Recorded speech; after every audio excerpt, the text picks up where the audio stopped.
So next is snowplows and snowplow turns. Now snowplows are the next step into it. So when you get onto the slopes, your instructor, you should find an easy blue, a very easy flat blue. You need a little bit of speed, but you don't want it too steep. For this, you need to get your skis into a wedge position or a pizza shape. From there, you want to just go down the fall line, and then what you want to do is sink into your ankles and knees and flex down. As you go down, you'll find out that you'll start to slow down, and if you flex down even more and go onto your edges, you'll find to stop.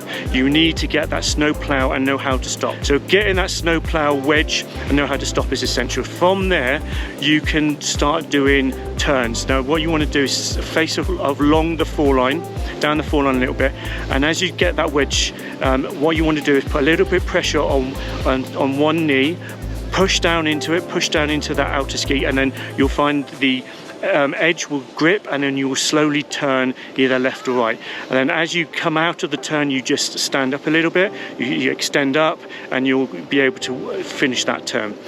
And then once you do that, and you do that left and right, then you'll be able to link turns. You want to absorb your turn. So as you go down, you bend at the ankle and knees and hips and absorb the turn. And as you go through the initiation, at the end, you stand up. So it's a flex down, flex up. Once you can do a left and right turn, then you can do link turns. So snowplow serpentines or snowplow link turns. Once you can do that on easy blues, then you'll be great. So the primary skill here you're learning is balance, stance and balance, pressure, pivoting and edging.